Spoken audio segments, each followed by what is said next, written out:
Thanks for joining me today on the Dr. Phil podcast. Your participation is a huge part of our success. So if you haven't already, please be sure to follow and subscribe.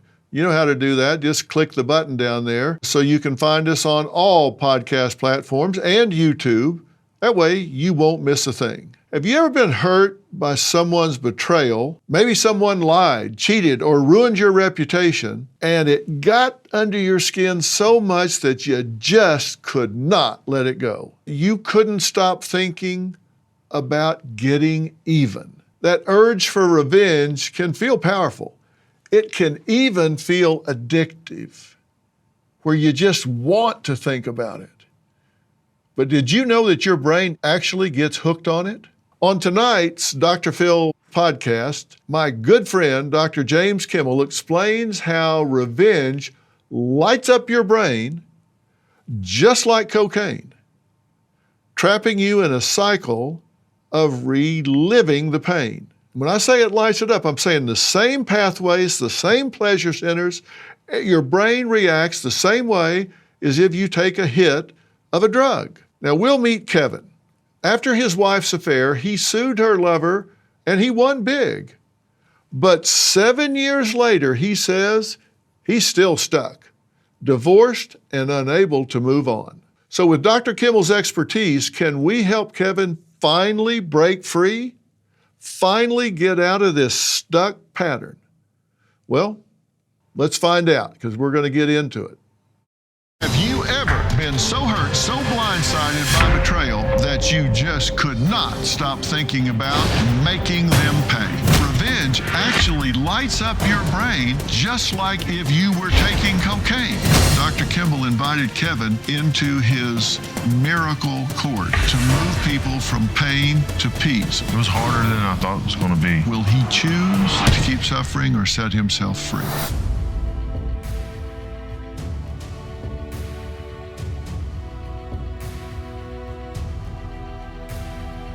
Hey, I have a question for you. Tonight is all about you. Have you ever been so hurt, so blindsided by betrayal that you just could not stop thinking about making them pay? Maybe someone cheated, lied, or ruined your reputation. And no matter what, no matter your hardest efforts, you just could not let it go. That feeling, revenge, burns like a fire in your veins. It feels powerful, even righteous. But what if it's more than just a feeling? What if your brain actually gets hooked on it? The more you feed it, the harder it is to stop. Well, tonight, my good friend, Dr. James Kimmel, reveals that revenge actually lights up your brain just like it would light up if you were taking cocaine. In his new book, The Science of Revenge, Understanding the World's Deadliest Addiction and How to Overcome It, he explains how we get trapped in a revenge loop, reliving the pain again and again. Our guest tonight, Kevin, says that is exactly how he feels, trapped. After discovering his wife's affair, he sued her lover for breaking up his family. And he won a lot of money. But 7 years later, divorced, Kevin says he still feels stuck. So the big question is, how does Kevin, or how do you break free? Well, Kevin, thank you for being here. Dr. Kimmel, it's good to see you again, and thank you for being here. Thank you as well. You and I have talked about this before, but I want everybody to understand that what we're talking about here is what may start as an emotion, but the longer they hold on to it, the longer they embrace it, the longer they invest in it, this actually impacts the brain. That's correct. And it could go so far as to manifest into an addictive-like experience.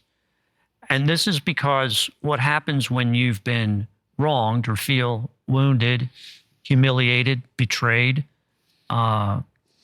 shamed, any of these serious psychological harms register as real pain inside your brain, and that activates the pain network called the anterior insula area of your brain. And your brain doesn't like pain. It wants the pain to stop. It wants it to go away. And one of the ways we've been wired to deal with that, and your brain will seek to rebalance itself by seeking pleasure through a dopamine release.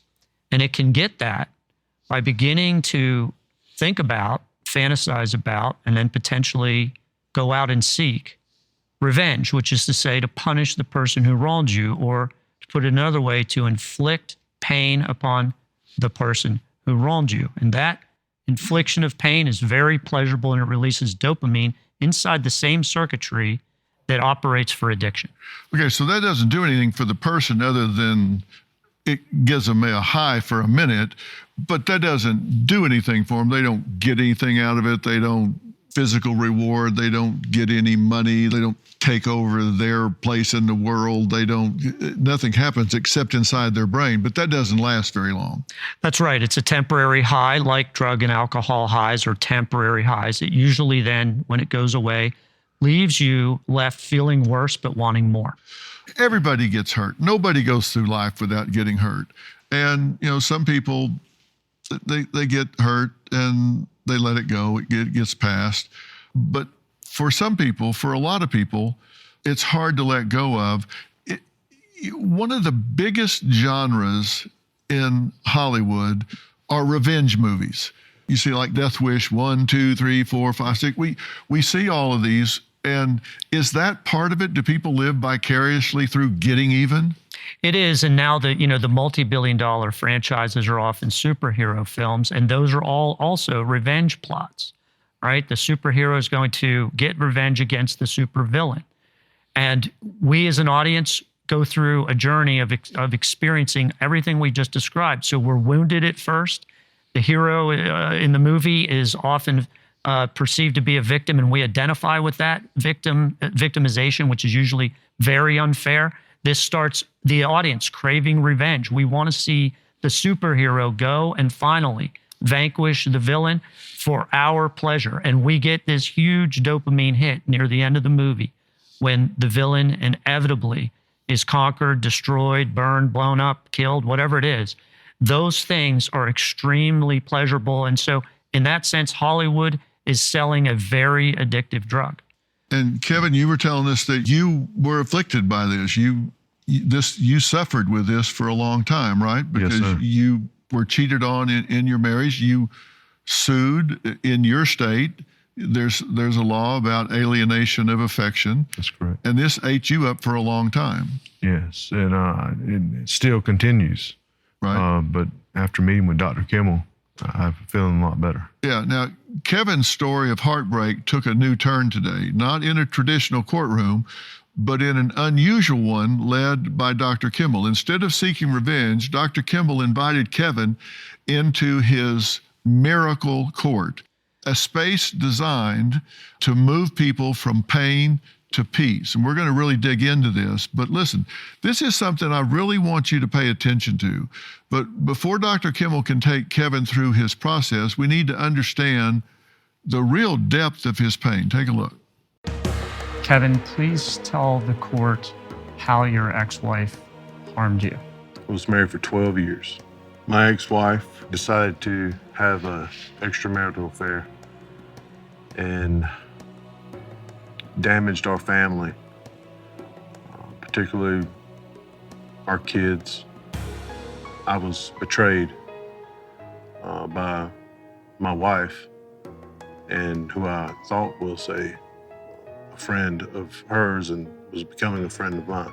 I learned later that he was able to convince her that she deserved better and that she needed to leave. Can you tell the court how this specifically made you feel? It shook me to my core, actually, my core values. It was very sharp, like a knife. I began to not trust anyone, and I mean anyone. I started to suspect everyone was out to get me. It became harder to live life without just feeling like around every corner there was a trap or that anything I did might not be good enough. So I became angry, and I wanted revenge. I wanted vengeance. I wanted justice. I wanted justice.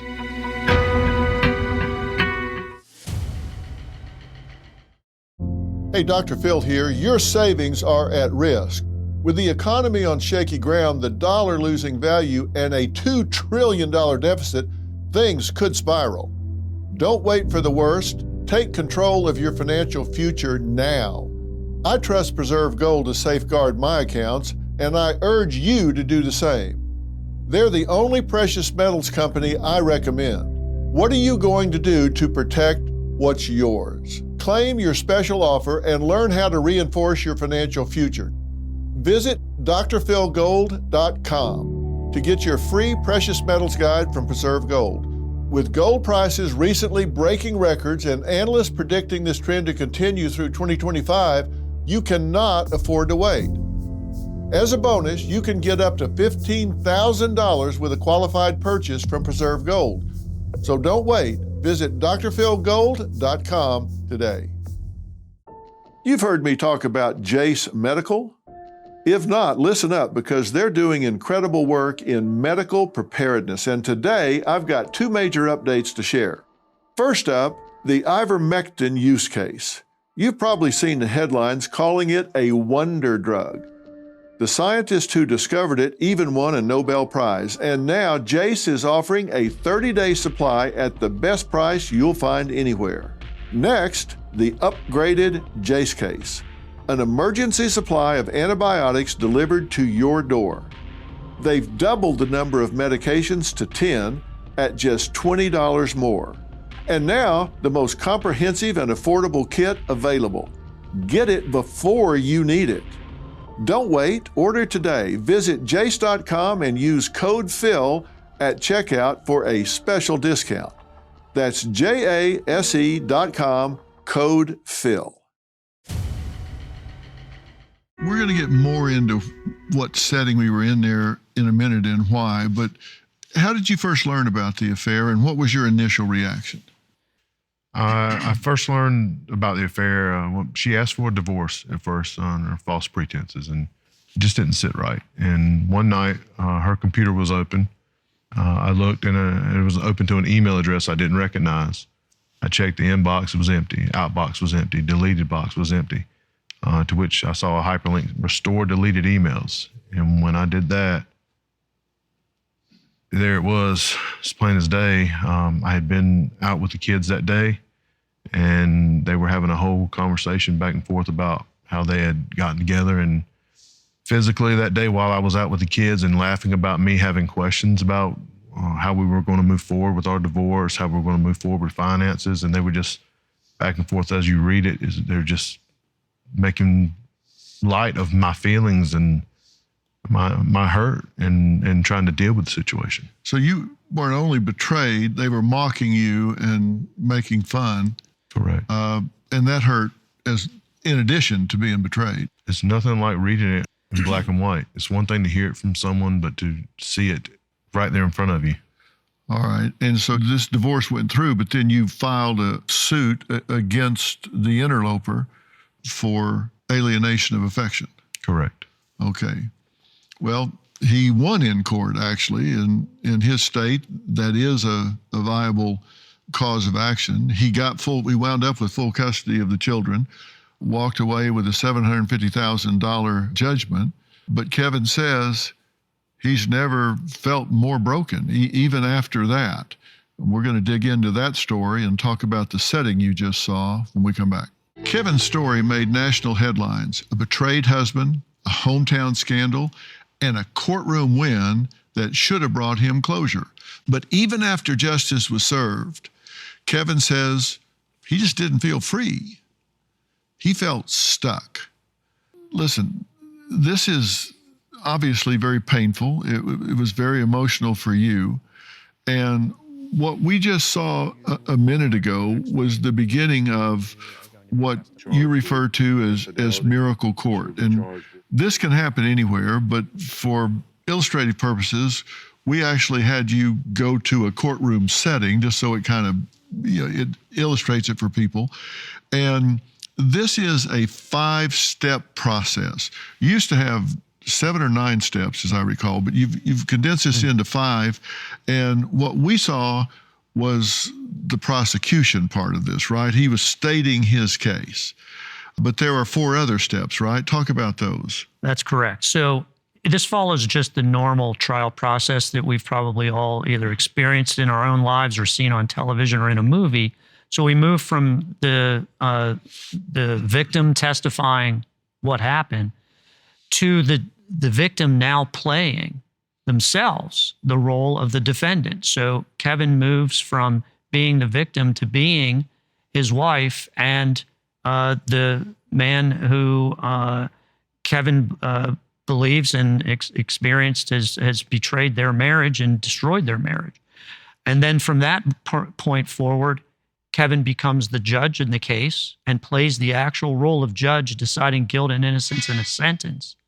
And then after that moves into the role of being the warden, administering that sentence, and finally, the judge of his own life. All right. And let's take a look at that second part, which is the defense. And this is a role reversal. So with Dr. Kimmel's help, Kevin is doing something new, hearing the story from a different point of view. Take a look.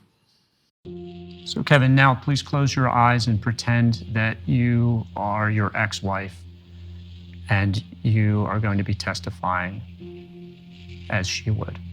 I've been very unhappy for a very long time, and I've tried to communicate with my husband that I wasn't happy. And while I was upset and lonely, I met this man, and I believed everything he said about how my life could be so much better with him. I believe that Kevin is not the man that I want to be with. Do you plead guilty or not guilty? I plead guilty. All right, now Kevin, please pretend now that you are your ex-wife's lover. As we spent time together, I noticed that she was not happy, and I believe that I could be the man that she's been searching for. And I think that I will do my best to convince her that I could be the man that she needs and wants in her life. What does he say about the effect on the children? I don't care what effect it has on the children. I just spend my time with her and hope the kids stay out of the room. Do you plead guilty or innocent to the charges against you? I plead innocent. Dr. Kimmel, you say you were happy to use Kevin as an example because men just don't show emotion near as much. And, we've been socialized that big boys don't cry, so they are more prone to seek revenge.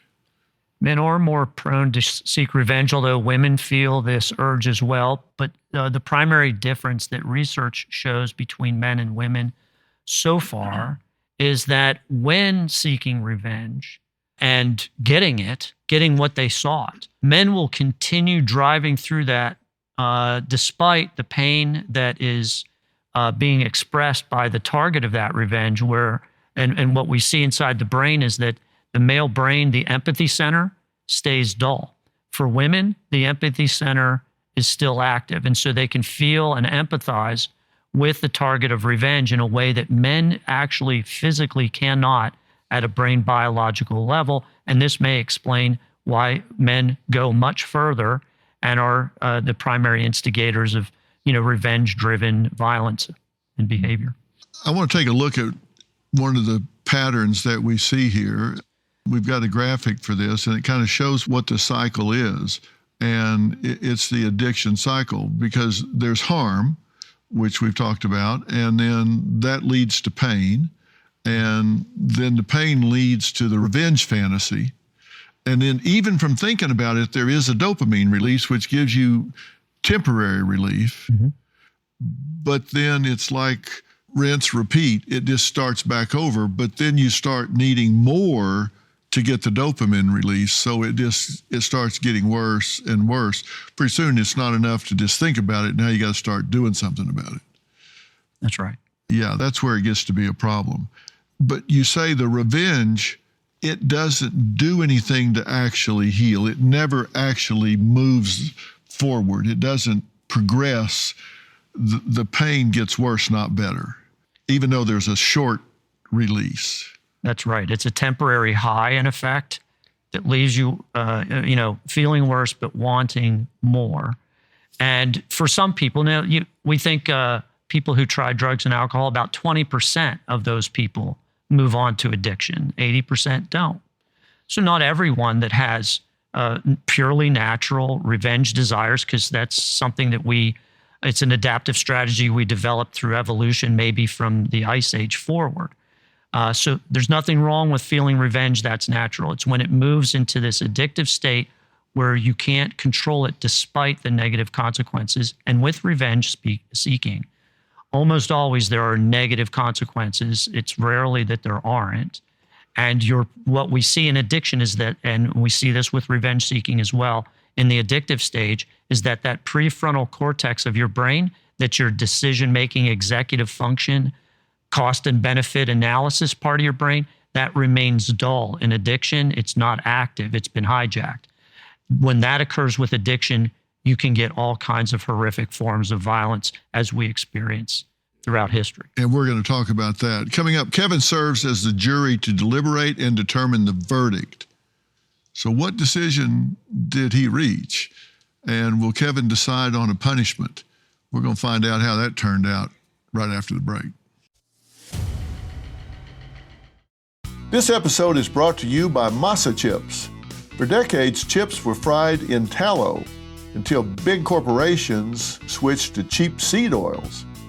Now, seed oils make up 20% of the average American's daily calories, linked to inflammation and metabolic issues. Masa is bringing back the good stuff with 3 simple ingredients: organic nixtamalized corn, sea salt, and 100% grass-fed beef tallow.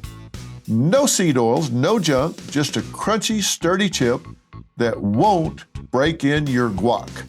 Masa Chips is beloved by tens of thousands of customers and has been endorsed by industry-leading health and nutrition experts like Ben Greenfield and Gary Brecka. Ready to give Masa a try? Go to masachips.com/merit and use code MERIT for 25% off your first order. That's masachips.com/merit and code MERIT for 25% off your first order.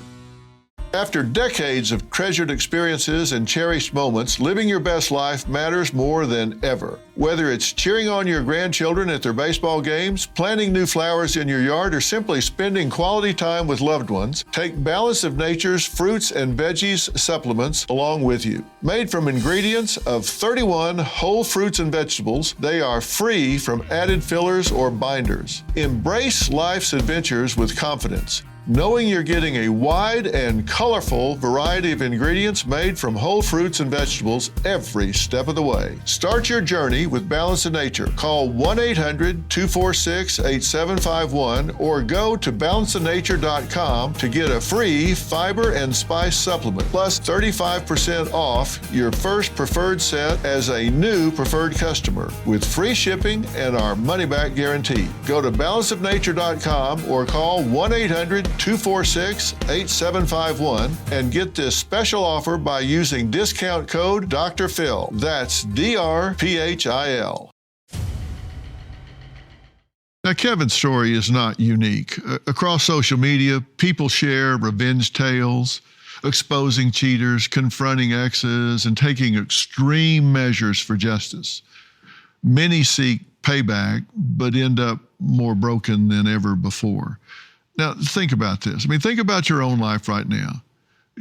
You got a chip on your shoulder towards somebody. Maybe it's a sibling, maybe it's your neighbor, maybe it's somebody that bullied you in school, and you become a prisoner to this. Now, it doesn't get pathological for everybody, as Dr. Kimmel points out, but for a material percentage of people, it does. Are you in that group? Think about that. Just take a second to think about it.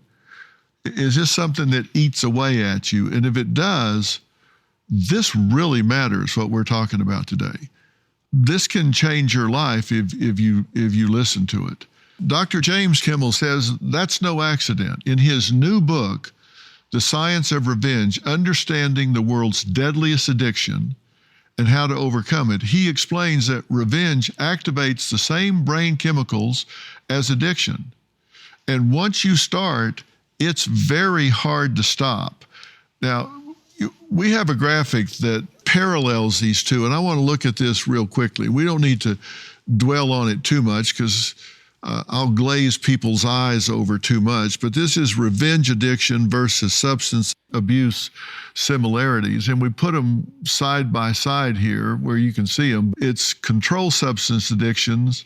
They can't stop despite the harm. And it's the same thing with revenge. They can't stop despite the harm.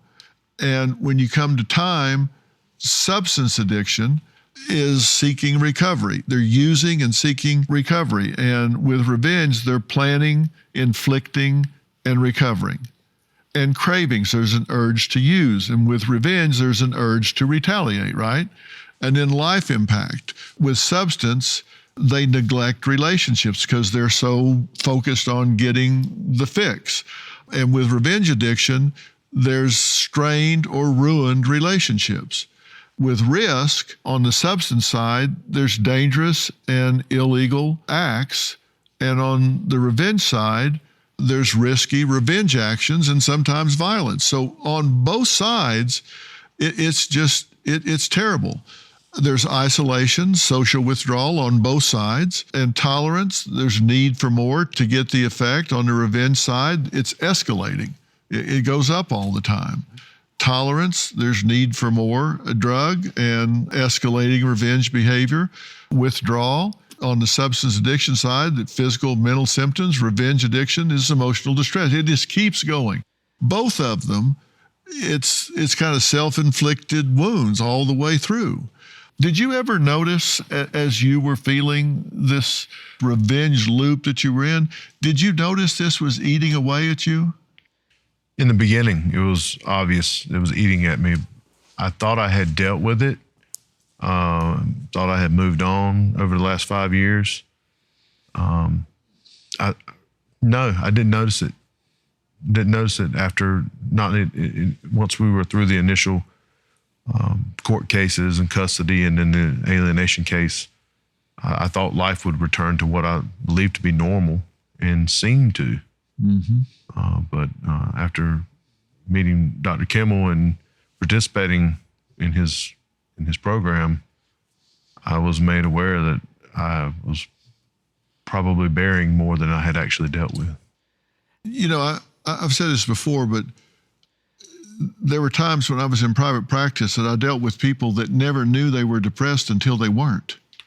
You know, until it lifted and they went, oh, wow, the sky's blue. I can hear music again. It's like they never knew. They just kind of adapted to it and thought, this is the way you live.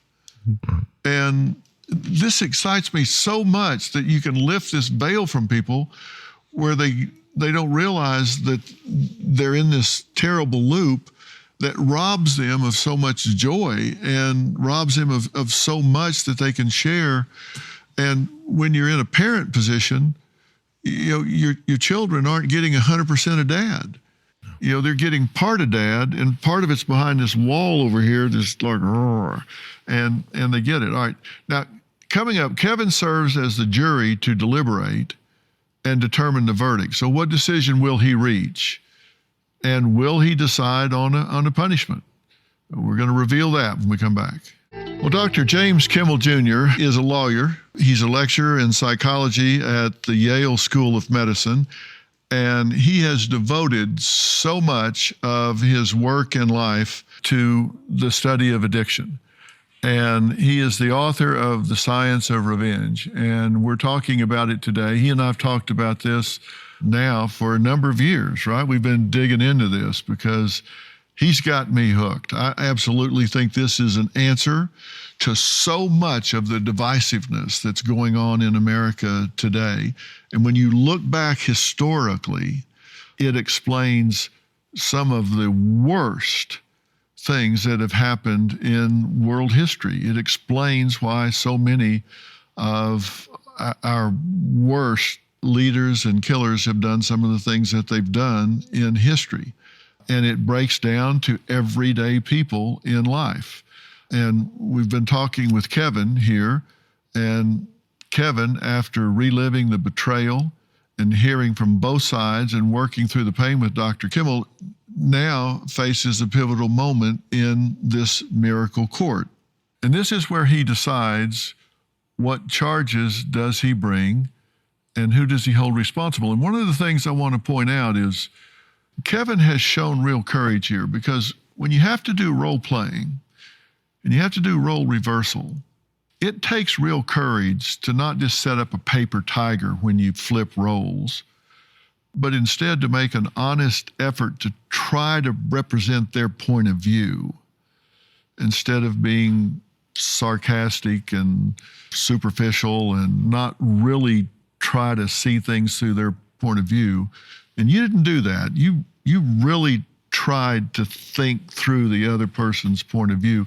Not that you agreed with it, but to give an earnest argument on their side. And the more you put into this, the more you get out of it. And I thought you were really candid and earnest in your arguments and representation of it. That had to be painful.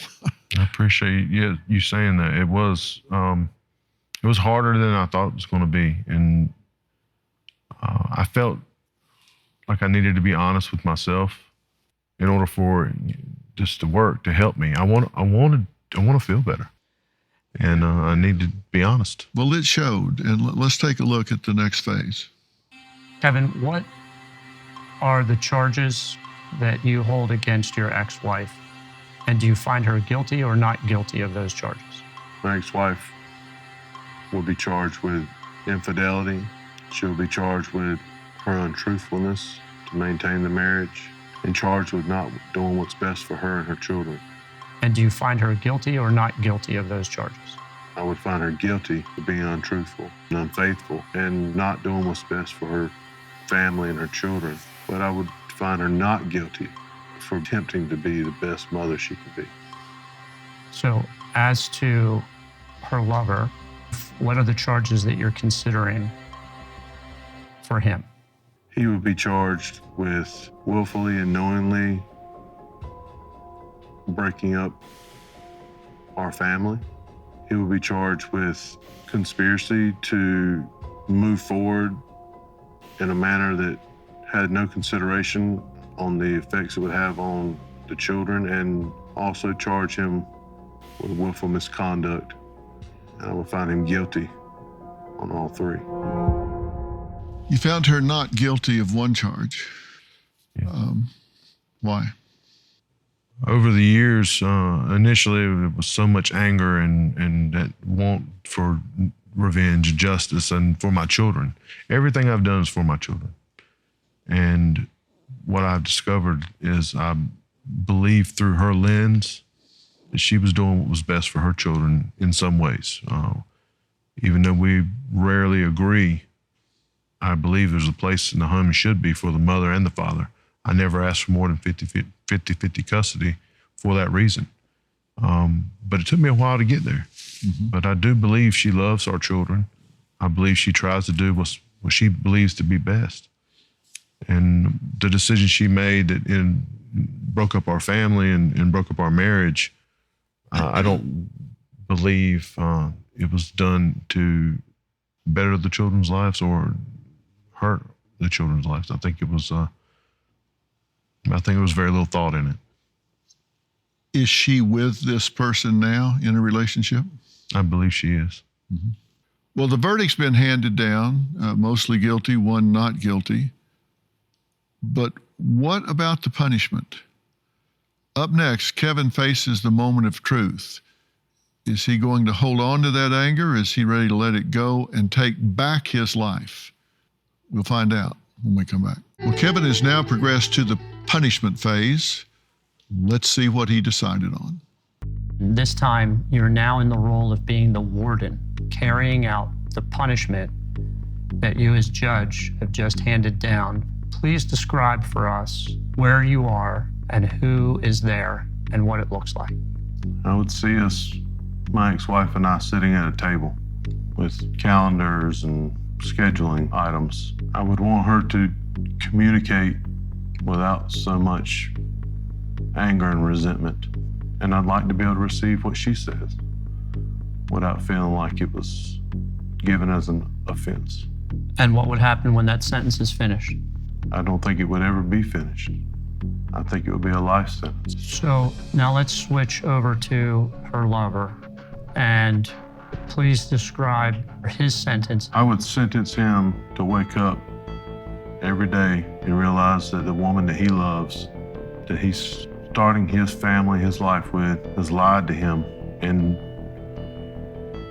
to have to experience changing his livelihood, his life, every day, waking up and thinking, this is a beautiful day. I'm lying next to the woman I love, and then coming home at night to realize that it's all facade. But not for life, just until he comes to terms with the reality of the situation. Okay, so the harshest sentence that you gave was to him, and you want him to live with the fact that if they'll do it with you, they'll do it to you. Yes. You want that reality to set in for him. And for her, you want civility Yes.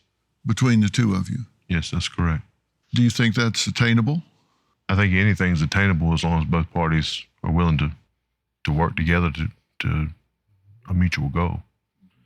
What's the payoff for you if you carry this through, you're the bigger person, and you do substitute forgiveness for revenge? If you do that, if you bring that to the table, what's the payoff for you? The payoff for me, I think, would be that I would be setting a better example for my children, in particularly, to see that just because someone hurts them, that you don't have to stay angry forever, and there's a path to salvation for both and all, and also for other people. I mean, I want people to see, I don't want people to have to go through what I went through to understand there is a light at the end of the tunnel. I want to my salvation would be to learn and wake up in the morning without that pain and wonder, if today's going to be the day where I snap and say something that I shouldn't say to their mother or possibly even to my own children. All right, I want to dig into that some more. Kevin says he does want peace. Kevin faces the hardest part of the process, which is letting go of the need to be right. And I'm going to ask Dr. Kimmel to weigh in on next step and implementation. We'll be right back. Kevin has faced the betrayal, confronted the pain, and now comes the final step in Miracle Court, which is outlined in Dr. Kimmel's book, The Science of Revenge. We're talking about the judgment. But this time, he's not judging them, he's judging himself. Will he choose to keep suffering or set himself free? Imagine now that you're in a much larger and grander courtroom. There's an enormous judge's bench. Imagine that you're all alone in this courtroom. Suddenly you hear a voice from high above you. The judge begins asking you the following questions. Are the things the defendants did to you happening in this courtroom, right here and now? Think about it. Do your feelings of anger or rage against the defendants exist anywhere other than inside your mind? No. Imagine that you decide to practice non-justice, which means to abstain from seeking justice against the defendants. You don't forgive the defendants, but you decide to stop trying so hard to punish them. How would you feel if you did this? I feel at peace. Kevin, You've now switched roles from being the person in front of the bench to being the judge on the bench. You can see how unhappy you are and how much you've been suffering. You can see now that the trial of the defendants has always really been about you. It's your peace, happiness, and freedom that are at stake, not theirs. As the judge, do you sentence yourself to keep suffering, or do you choose mercy and set yourself free? I choose mercy. Set myself free.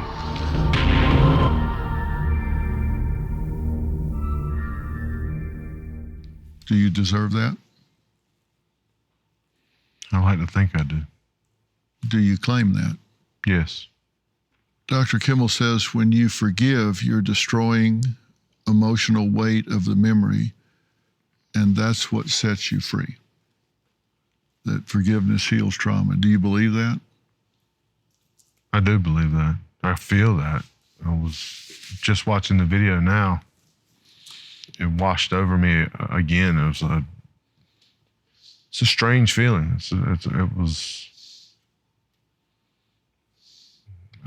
It feels freeing, able to breathe a little easier.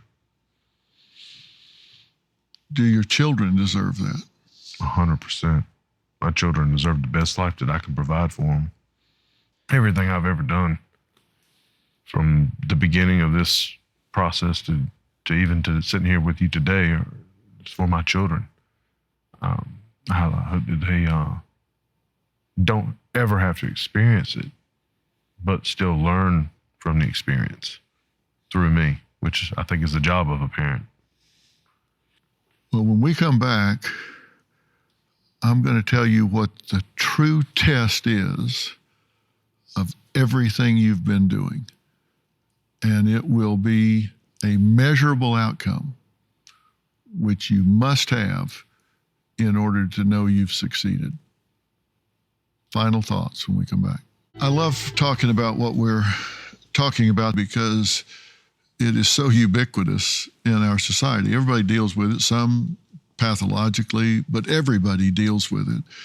And I said the true test, you have to have measurable outcomes to know whether you're doing what you need to be doing or not. And the measurable outcome is when you're home and you're around your children, if they can look at you, be with you, interact with you, and say, what happened? You traveled and you went away and you were with a couple of bald guys and you seem different in some way. Then you know the people you love the most have got their daddy back. They got their daddy back, not just their father, but their daddy. Then you know you've climbed that hill. You know that forgiveness runs your life and not revenge. You make that your North Star. You make that where you're going. Fair statement? It is a fair statement. And we can see neurologically that forgiveness undoes and reverses the pain. It reverses and ends the revenge cravings. It restores your brain's ability to do exactly what Dr. Phil said, which is practice good self-control and executive function and become the dad that you're easily capable of being and have been.